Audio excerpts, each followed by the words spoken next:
Good morning student. Gayatri college के YouTube channel पर सभी विद्यार्थियों का स्वागत है। आज के क्लास में हम बीएससी फाइनल ईयर मैथमेटिक्स के सेकंड पेपर कॉम्प्लेक्स एनालिसिस को आगे बढ़ाते हुए बात करेंगे। कल के लेक्चर में अपन ने function of a complex variable, single and multiple valued function और डिफरेंशिएबिलिटी के बारे में डिस्कस किया था। उसी के ऊपर आज न्यूमेरिकल प्रॉब्लम्स को लेके बात करेंगे कि डिफरेंशिएबिलिटी के ऊपर किस किस प्रकार की न्यूमेरिकल प्रॉब्लम्स आती है।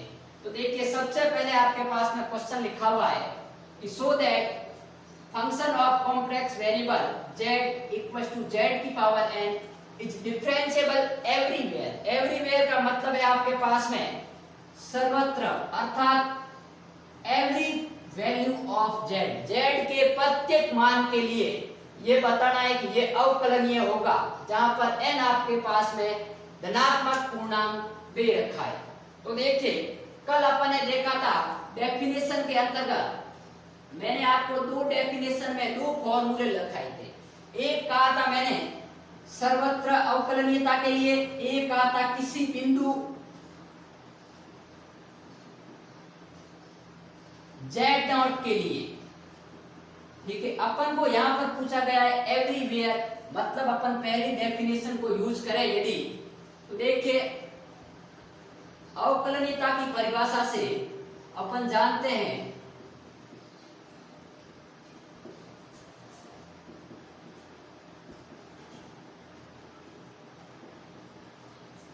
f डैश z होगा, वो आपके पास में limit delta z tends to 0 f of z plus delta z minus f of z upon delta z from the definition of differentiability। अब देखिए, यहां पर आपके पास में limit of delta z tends to 0, f of z की value z की power n है, तो f of z plus delta z क्या होगा? Obviously z plus delta z की पावर n होगा minus f of z z की power n upon delta z। अब देखिए, इसको अपन को एक्सपांड करना है, इसका प्रसार करना है। तो अपन जानते हैं क्योंकि कोई भी a प्लस b की पावर n होता है, उसकी वैल्यू होती है nc0 a की power n plus nc1 a की power n minus 1 b and so on आपके पास में ncn b की पावर n। ठीक है, इसी डेफिनेशन को मैं यदि यहाँ अप्लाई करता हूँ तो f डैश z बराबर limit delta z tends to 0, यहाँ पर a की जगह आपके पास में z है और b की जगह डेल्टा z है। तो सबसे पहले वैल्यू आ गई nc0 z की power n plus nc1 z की power n minus 1 into delta z और प्लस nc2 यहाँ से z की power n minus 2 into delta z का square and so on, last term बचेगा डेल्टा z की पावर n इंटू ncn और minus आपके पास में बचेगा z की पावर n जो कि ये है अपॉन ये रह गया आपके पास में डेल्टा ऑफ z। z की देखिए nc0 की वैल्यू 1 होती है, तो यहां से z की पावर n से z की पावर n कैंसिल आउट। अब मैं यदि इसमें भाग देता हूं तो limit of delta z tends to 0, देखिए ncn ये आपके पास में इसकी वैल्यू nc1 z की पावर n माइनस 1 प्लस देखिए मैं डेल्टा z का भाग दूंगा तो 1 बार, फिर यहाँ एक बार जाएगा आपके पास में डेल्टा nc2 z की power n minus 2 into delta z और लास्ट के जितने भी टर्म होंगे उन सब में डेल्टा z की पावर बढ़ती जाएगी और z की पावर कम होती जाएगी। तो अब देखिए, मैं delta z tends to 0 apply करूंगा तो ये वैल्यू 0 की ओर टेंड्स करेगी और इसके आगे जितने भी वैल्यू है वो सब 0 की ओर टेंड्स करेगी। तो देखिए, ये वैल्यू आ जाएगी आपके पास में nc1 इंटू z की power n minus 1 plus 0 0 and so on. तो जो ये वैल्यू आएगी वो आपके पास में आएगी n into z minus n, where n is a positive integer. ठीक है, तो ये आपके पास में आ गया। अब देखिए यदि अपन n की प्रत्येक वैल्यू रखते हैं, n बराबर 1 रखेंगे तो आपके पास में 1 आएगा, n का मान 2 रखेंगे तो यहाँ पर आपके पास में 2z आएगा।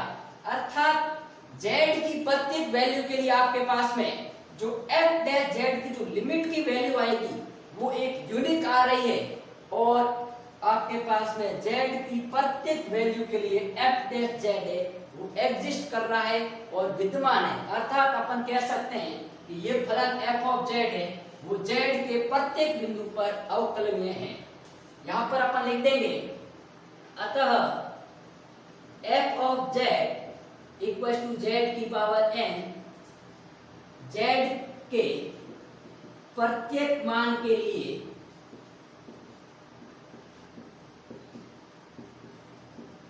अवकलनीय है। और यदि आपके पास में इससे पहले लिखना चाहो तो लिख देना कि f डैश z है वो आपके पास में z के प्रत्येक मान के लिए एग्जिस्ट करता है या फिर आपके पास में विद्यमान है। ठीक है, तो f डैश z यदि z के प्रत्येक मान के लिए एग्जिस्ट करेगा और एक यूनिक वैल्यू देगा तो वो आपके पास में फलन है वो अवकलनीय होगा z की प्रत्येक मान के लिए। तो ये था आपके पास में फर्स्ट क्वेश्चन जिसमें अपन ने प्रूव किया कि f of z equal to z की power n is differentiable everywhere. अब अपन नेक्स्ट क्वेश्चन को लेके बात करते हैं।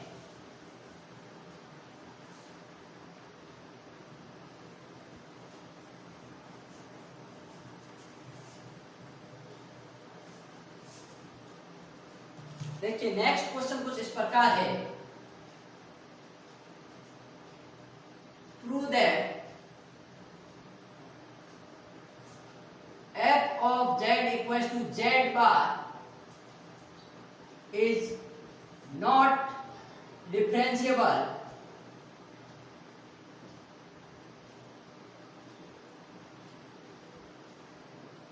at any point।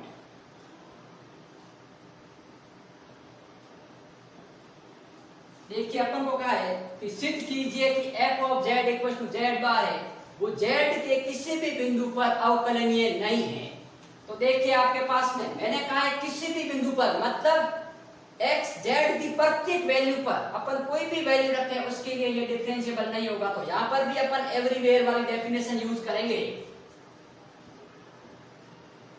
तो क्या हो जाएगा, सबसे पहले फ्रॉम द डेफिनेशन क्या वैल्यू आएगी, f डैश z है वो आपके पास में limit delta z tends to 0 f of z plus delta z minus f of z upon delta z।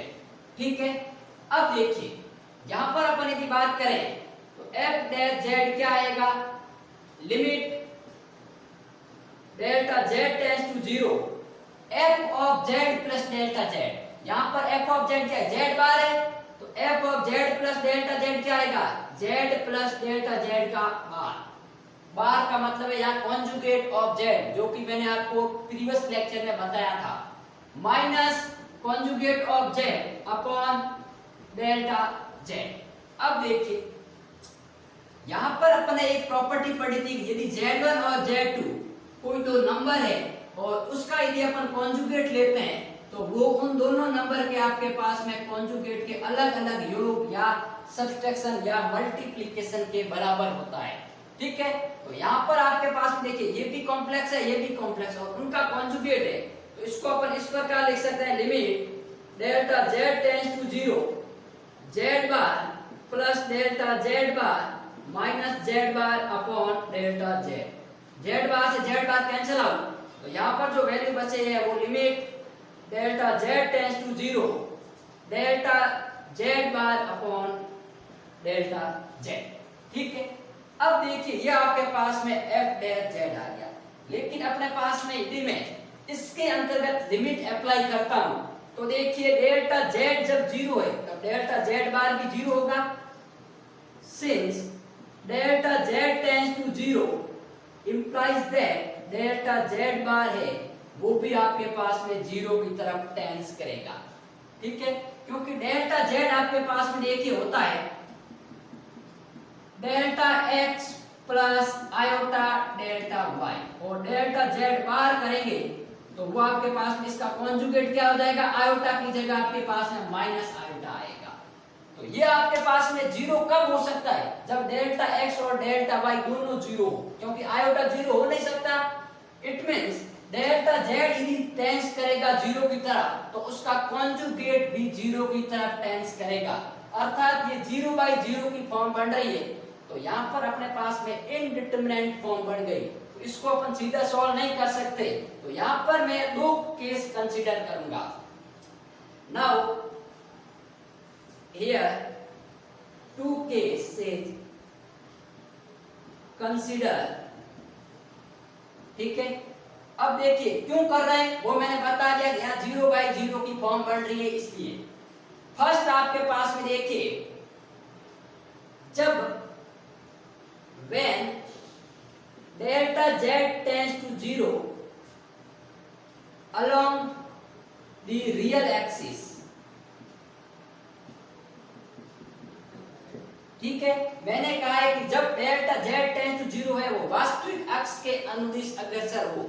अब वास्तविक अक्ष के अनुदिश यदि आपके पास में अग्रसर होता है, दैट इज अपन क्या कह सकते हैं, that is delta y is always zero, क्योंकि अपन ने दो एक्सिस कहा था, ये रियल एक्सिस थी, ये आपके पास में इमेजिनरी एक्सिस। ठीक है, ये इमेजिनरी थी, ये आपके पास में रियल थी। जब आपके पास में कोई भी डेल्टा z या z ओनली फॉर वास्तविक अक्ष के अनुदिश अग्रसर होगा, उस केस में ये वैल्यू क्या होगी आपके पास में, इमेजिनरी पार्ट जीरो होगा, अर्थात उस केस में डेल्टा y का मान जीरो होगा। और डेल्टा y का मान जीरो होगा इंप्लाइज दैट डेल्टा z का मान आपके पास में होगा डेल्टा x, क्योंकि डेल्टा z बराबर होगा delta x plus iota delta y, लेकिन डेल्टा y क्या हो गया, जीरो हो गया। और इस केस में डेल्टा z बार होगा वो भी डेल्टा x के बराबर आएगा। ठीक है, अब देखिए तो देयरफॉर f डैश z है वो आपके पास में limit delta x tend to zero, क्योंकि अब देखिए डेल्टा z का मान डेल्टा x के बराबर आ गया और डेल्टा z जीरो की तरफ टेंस करेगा तो डेल्टा x भी जीरो की ओर अग्रसर होगा। अब देखिए डेल्टा z बार की value delta x upon delta x, जो कि आपके पास में वैल्यू देगा 1। इसको मैं दे देता हूं आपके पास में इक्वेशन नंबर फर्स्ट। ठीक है, नेक्स्ट अपन बात करते हैं जब आपके पास में देखिए सेकंड केस अपन लेते हैं, जब delta z tends to zero काल्पनिक अक्ष के अनुदिश अग्रसर हो, तब आपके पास में देखिए क्या होगा, देन डेल्टा x का मान क्या होगा, जीरो। जब डेल्टा z है वो जीरो की ओर आपके पास में काल्पनिक अक्ष के अनुदिश जाएगा, उस केस में रियल एक्सिस हमेशा जीरो होगी, और रियल एक्सिस जीरो होगी तो देयरफॉर डेल्टा z का मान होगा आपके पास में आयोटा ऑफ डेल्टा y, क्योंकि डेल्टा x जीरो हो गया, एंड डेल्टा z बार होगा वो होगा minus iota delta of y। ठीक है, तो देयरफॉर आपके पास में जो f डैश z होगा वो limit delta y tends to zero, क्योंकि जब डेल्टा z है वो किसके बराबर आ गया आपके पास में, डेल्टा y के। आयोटा आपके पास में कोई भी कांस्टेंट है जो कि जीरो के बराबर अग्रसर नहीं हो सकता, इट मींस क्या होगा, डेल्टा y होगा, क्योंकि भाई देखिए डेल्टा z यदि टेंड्स टू जीरो है, it means iota delta y है वो टेंस करेगा जीरो की ओर, लेकिन आयोटा कभी भी जीरो की ओर टेंस नहीं करेगा, आयोटा की कोई फिक्स वैल्यू होती है, इट मींस आपके पास में डेल्टा y है वो जीरो की ओर अग्रसर होगा। तो देखिए डेल्टा z बार क्या है आपके पास है, minus iota delta y upon iota delta y, जिसकी वैल्यू आपके पास में आ गई -1। अर्थात अपने दो केस कंसीडर किए, दोनों में डेल्टा जेड जब वास्तविक अक्ष और काल्पनिक अक्ष के अनुदिश अग्रसर हो रहा है तो उन दोनों केस में जो डिफरेंशिएबिलिटी अर्थात एफ डैश जेड की जो वैल्यू आई है वो अलग अलग आ गई। तो आपके पास में अतः एफ डैश जेड का मान जेड के प्रत्येक मान के लिए अद्वितीय नहीं है।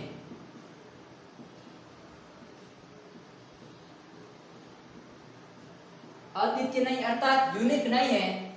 अतः f of z equal to z bar z के प्रत्येक मान के लिए प्रत्येक लिख लो या किसी मान के लिए आपके पास में जेड के किसी भी मान के लिए अवकलनीय नहीं है। ये था आपके पास में सेकंड क्वेश्चन जिसमें अपन ने बताया कि जो एफ डैश जेड है वो आपके पास में जेड की प्रत्येक वैल्यू के लिए आपके पास में अलग अलग वैल्यू दे रहा है। जब आपके पास यहाँ था तब 1 दिया, यहाँ पर आपके पास है -1, मतलब एफ डैश जेड का मान है वो यूनिक नहीं आ रहा है। इस केस में आपके पास जो ये होगा ये फंक्शन है वो आपके पास में डिफरेंशिएबल नहीं होगा। अब अपन नेक्स्ट क्वेश्चन को लेके बात करते हैं कि और किस प्रकार के क्वेश्चन पूछे जाते हैं।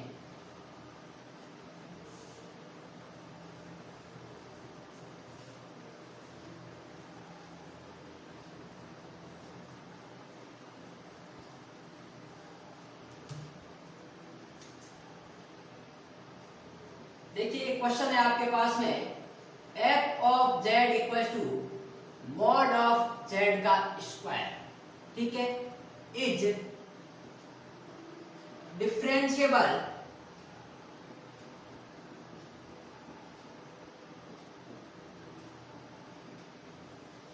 Only at z equal to 0 या ओरिजिन। अपन को ये प्रूव करना है कि ये जो function f of z equal to z square है वो ओनली फॉर ओरिजिन या मूल बिंदु पर डिफरेंशिएबल होता है, इसके अलावा किसी भी बिंदु पर अवकलनीय नहीं होगा। तो अपन यहाँ पर भी सर्वत्र अवकलनीयता की डेफिनेशन अप्लाई करेंगे तो देखिए क्या वैल्यू होगी। यहाँ पर अपन यदि बात करें एफ डैश जेड की तो वो होता है आपके पास में limit of delta Z tends to 0 F of Z plus delta z minus f of Z upon delta Z. ठीक बात। अब मैं यदि इसमें वैल्यू अप्लाई करूं तो देखिए limit delta Z tends to 0 F of Z plus delta Z, तो ये क्या होगा आपके पास में mod of Z plus delta Z का whole square minus mod of Z का whole square upon delta Z. अब मेरी बात सुनिए, अपन ने जब मॉडुलस पढ़ा था तब मैंने कहा था कि मॉड ऑफ जेड होता है वो square root of x square plus y square होता है। It means mod of Z का होल स्क्वायर क्या होता है आपके पास में x square plus y square. ठीक बात। यदि मैं जेड बराबर एक्स प्लस आयोटा वाई लेता हूं तो जेड बार क्या होगा एक्स माइनस आयोटा वाई, और यदि मैं इन दोनों का मल्टीप्लाई करवाऊं जेड इंटू जेड बार करवाऊं तो क्या होगा x plus iota y into x minus iota y, और यदि इसको अपन मल्टीप्लाई करते हैं ये होता है x square minus iota square y square, और आयोटा स्क्वायर की वैल्यू होती है -1, तो ये वैल्यू देगा आपके पास में x square plus y square, और ये वैल्यू दोनों आपके पास में क्या है इक्वल। अर्थात अपन कह सकते हैं कि जो मॉड ऑफ जेड का होल स्क्वायर होता है वो Z into conjugate of Z के बराबर होता है। तो यहाँ पर देखिए limit delta Z tends to 0, तो इसको मैं क्या लिख सकता हूं Z plus delta Z into Z plus delta Z का conjugate minus Z into conjugate of Z upon delta Z. ठीक बात। अब देखिए अभी मैंने कहा था कि z1 प्लस जो z2 होता है उसका यदि अपन कॉन्जुगेट लेते हैं तो उन दोनों के अलग अलग कॉन्जुगेट के योग के बराबर होता है। तो देखिए limit of delta z tends to 0 यहाँ पर आपके पास में z plus delta z into conjugate of z plus conjugate of del z minus z into z bar upon delta z। ठीक बात। अब अपन बात करेंगे आगे। तो limit of delta z tends to 0, इसका इसके साथ मल्टीप्लाई करवाएं देखो।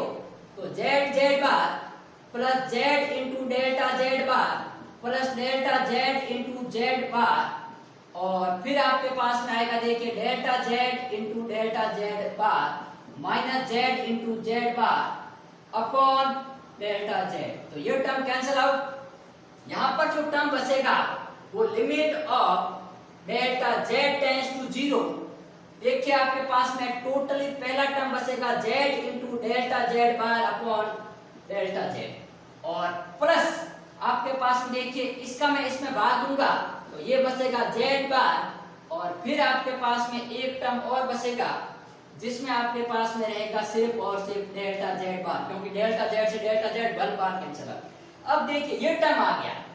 अभी मैंने जो लास्ट क्वेश्चन करवाया था उसमें भी आपके पास में ये टर्म आ रहा था। ठीक बात।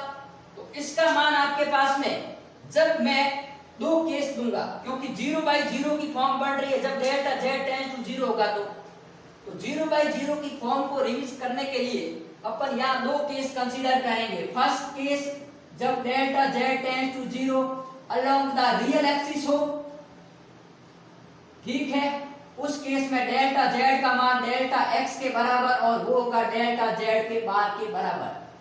और सेकंड केस में होगा जब delta z tends to 0 along imaginary axis. ठीक बात। तो उस केस में आपके पास में डेल्टा z का मान आयोटा डेल्टा y होगा और डेल्टा z बार का मान होगा माइनस आयोटा डेल y। देखिए उस केस में एक बार आपके पास में ये प्लस की वैल्यू बन देगा और एक बार माइनस की वैल्यू बन देगा। ठीक बात। तो यदि मैं इस केस फर्स्ट केस की बात करूं तो उसमें f डैश z का मान आएगा आपके पास में, उसका मान 1 आएगा और ये रहेगा आपके पास में z बार। ठीक है। और जब मैंने कहा था कि डेल्टा z टेंड्स टू 0, जब डेल्टा z टेंड्स टू 0 है implies that delta z bar है वो भी टेंड्स करेगा 0 से। ठीक है। तो ये वैल्यू 0 टेंड्स करेगी और ये आपके पास में क्या वैल्यू दे देगा, देखिए f डैश z बार बराबर limit delta x tend to 0 delta x upon delta x into ये रहा आपके पास में z और प्लस z बार। ठीक है। और प्लस आपके पास में देखिए डेल्टा z बार, और डेल्टा z बार किसके बराबर आया था आपके पास में इस केस में डेल्टा x के बराबर, तो ये हो गया डेल्टा x। तो जब डेल्टा x टेंड टू 0 ये 0 और वैल्यू आ जाएगी आपके पास में z प्लस z बार। और सेकंड केस की यदि मैं बात करता हूं तो उस केस में आपके पास में ये वैल्यू आएगी z बार माइनस z, क्योंकि ये आयोटा डेल्टा y और ये माइनस आयोटा डेल्टा y, उसका -1 वैल्यू देगा और आपके पास है पीछे वाली वैल्यू 0। तो देखिए दोनों केस में आपके पास में वैल्यू है वो यूनिक नहीं आ रही है, अद्वितीय नहीं आ रही है। इस केस में z प्लस z बार आ रहा है और इस केस में z bar minus z bar आ रहा है। लेकिन but if z equals to 0 then आपके पास में f डैश z का मान यहाँ पर देखिए जब z 0 होगा तब आपके पास z बार भी 0 होगा, उस केस में आपके पास में f डैश z का मान दोनों के लिए क्या आएगा, बराबर आएगा। तो अपन कह सकते हैं कि ये जो फंक्शन है वो ओनली फॉर मूल बिंदु पर डिफरेंशिएबल है और अन्यतर किसी भी बिंदु पर अवकलनीय नहीं होगा, क्योंकि मूल बिंदु पर दोनों की वैल्यू है वो इक्वल आएगी। ठीक है। तो ये था आपके पास में डिफरेंशिएबिलिटी का कॉन्सेप्ट।